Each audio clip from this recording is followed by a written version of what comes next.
इन video clip में असां 28 सिपारे जी सूरह अनाम जे 16 रुकू खां 20 रुकू ताईं जो सिंधी तर्जुमो कंजुल ईमान ॿुधंदासीं। बिस्मिल्लाहिर रहमानिर रहीम।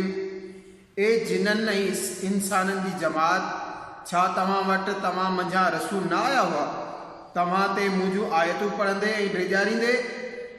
हिन ॾींहं जे ॾिसण खां चवंदा असां पंहिंजी जान ते पाण शाहिदी ॾिनी ऐं उन्हनि खे दुनिया जी ज़िंदगी धोखो ॾिनो ऐं पाण ते पाण शाहिदी ॾींदा त बराबरि ई काफ़िर हुआ।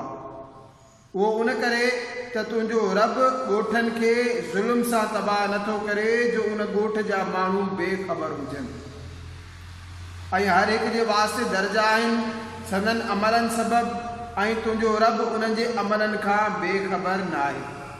ऐं ए महबूब, तुंहिंजो रब बेनियाज़ रहम वारो आहे। ए इंसानो, उहो चाहे त तव्हांखे ख़तमु करे ऐं जंहिंखे घुरे तव्हांजी जाइ ते आणे, जीअं तव्हांखे ॿियनि जे औलाद मां पैदा फ़रमायईं। बेशक जंहिंजो तव्हां सां वाइदो कयो वञे थो ज़रूरु अचिणो आहे ऐं तव्हां आजिज़ नथा करे सघो। तव्हां फ़रमायो, ए मुंहिंजी क़ौम, तव्हां पंहिंजी जाइ ते अमल कंदा रहो, मां पंहिंजो कमु कयां थो। इजो अव्हांखे मालूम थींदो त कंहिंजे वास्ते आहे आख़िरत जो घर। बेशक ज़ालिम छोटकारो न लहंदा। ऐं अल्लाह जेकी फसल ऐं जानवर पैदा फ़रमाया उन्हनि में अल्लाह खे हिकु हिसेदार ठाहियाऊं। चवण लॻा ही अल्लाह जो आहे संदन ख़्याल में, ऐं हीअ असांजे शरीकनि जो। पोइ जेको उन्हनि जे शरीकनि जो आहे उहो ख़ुदा खे नथो पहुचे, ऐं जेको ख़ुदा जो आहे उन जे शरीकनि खे पहुचे थो। कहिड़ो न बुरो हुकुम लॻाइनि था।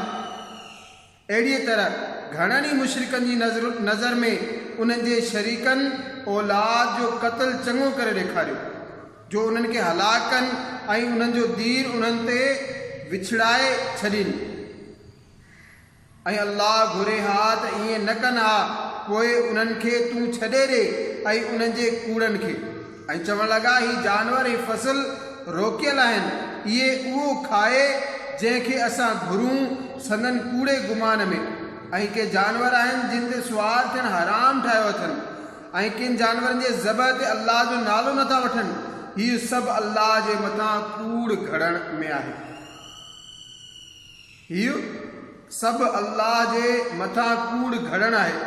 अनक़रीब उहो उन्हनि खे बदिलो ॾींदो उन्हनि जे घड़ियल ॻाल्हियुनि जो। ऐं चवण लॻा जेकी उन्हनि जानवरनि जे पेट में आहे उहो ख़ालिस असांजे मर्दनि जे वास्ते आहे ऐं असांजी औरतुनि ते हराम आहे, ऐं जे मुअल निकिरे त पोइ उहे समूरा उन में शरीक आहिनि। जल्दी अल्लाह उन्हनि खे संदन ॻाल्हियुनि जो बदिलो ॾींदो। बेशक उहो हिकमत ऐं इल्म वारो आहे। बेशक तबाह थी विया उहे जेकी पंहिंजी औलाद खे क़त्ल कंदा आहिनि बेवकूफ़ाना जिहालत सबबा, ऐं हराम ठाहिनि था जेका अल्लाह उन्हनि खे रोज़ी ॾिनी अल्लाह ते कूड़ ॿधण लाइ। बेशक उहे गुमराह थिया ऐं वाट न लधऊं। ऐं उहो ई आहे जंहिं पैदा कया के बाग़ ज़मीन ते विछायल वलियूं ऐं के अण विछायल, ऐं खजूर ऐं फसल जंहिंमें रंग बरंग जा खाधा आहिनि, ऐं ज़ैतून ऐं ॾाढ़ूं कंहिं ॻाल्हि में मिलंदड़ ऐं कंहिं में जुदा। खाओ उनजो मेवो जॾहिं मेवो ॾिए, ऐं उनजो हक़ अदा कयो उनजी कटाई वारे ॾींहुं, ऐं बेजा ख़र्च न करियो। बेशक अजायो ख़र्च कंदड़ उनखे पसंदि न आहिनि। ऐं जानवरनि मां के बार खणंदड़ ऐं के ज़मीन ते विछायल। खाओ अल्लाह जी ॾिनल रोज़ीअ मां, ऐं शैतान जे निशाननि पुठियां न हलो। बेशक उहो तव्हांजो खुलियो खुलायो दुश्मन आहे। उठ नर ऐं मादियूं हिकु जोड़ो रिढुनि मां, हिकु जोड़ो बकरियुनि मां।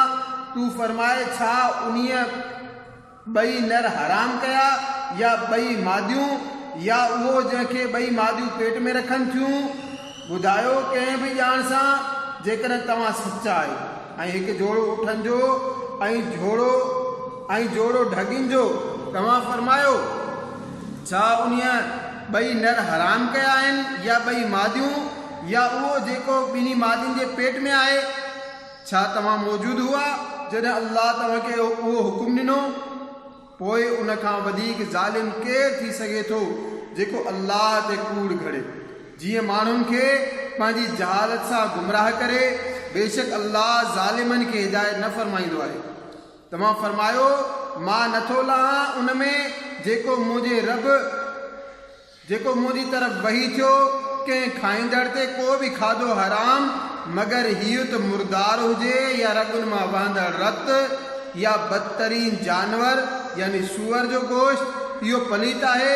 या उहो नाफ़रमानी वारो जानवर जंहिंजे ज़ब में गैर ख़ुदा जो नालो वरितो वियो हुजे, पर जेको लाचार थियो हुजे, न हिन तरह जो पाण ख्वाहिश करे ऐं न हद लंघे। बेशक अल्लाह बख़्शींदड़ महिरबान आहे। ऐं यहूदियुनि ते असां हराम कयो हर नह वारो जानवर ऐं ॻऊं ऐं ॿकरी जी चर्बी बि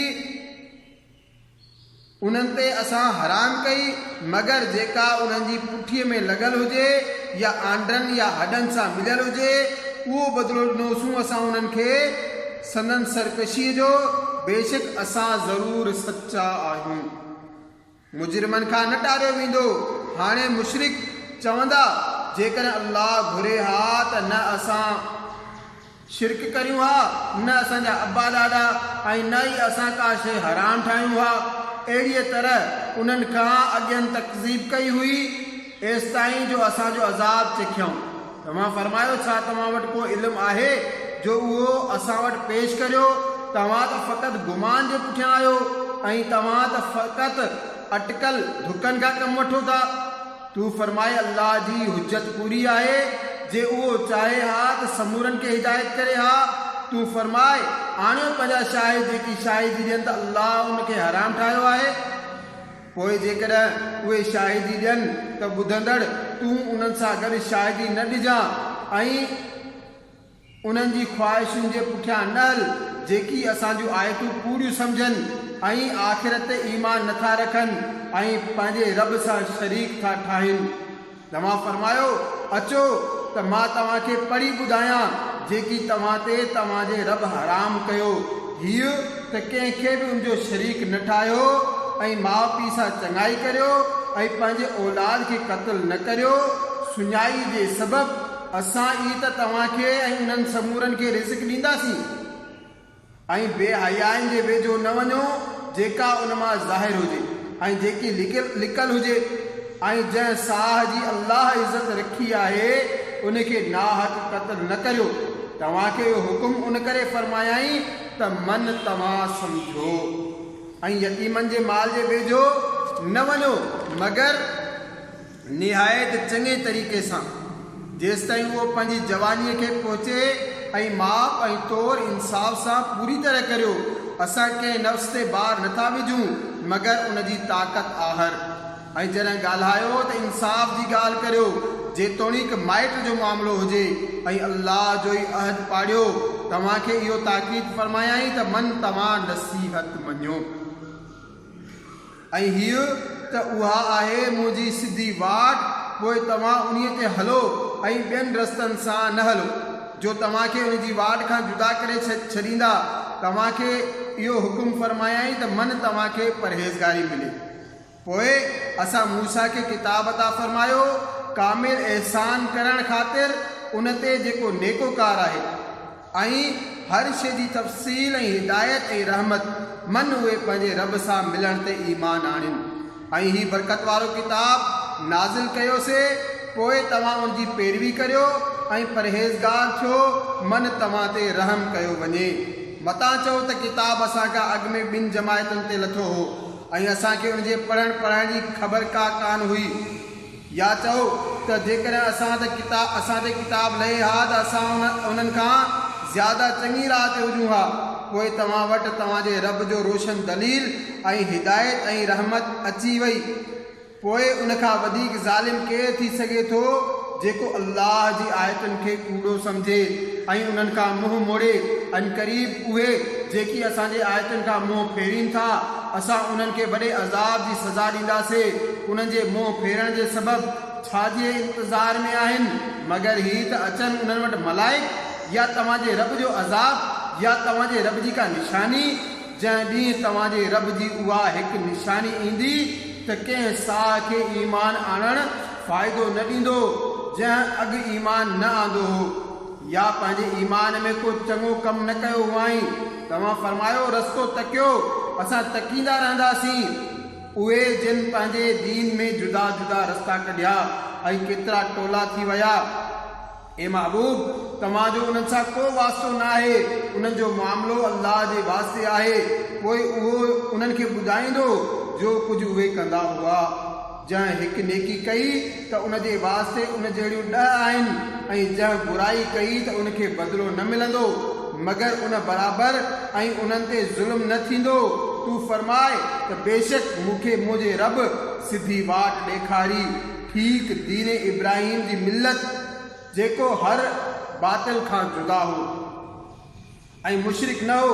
तूं फरमाए बेशक मुंहिंजी नमाज़ ऐं मुंहिंजूं कुर्बानियूं, मुंहिंजो जीअण ऐं मुंहिंजो मरण समूरो अल्लाह जे वास्ते आहे, जेको समूरनि जहाननि जो रब आहे, उनजो कोई शरीक न आहे।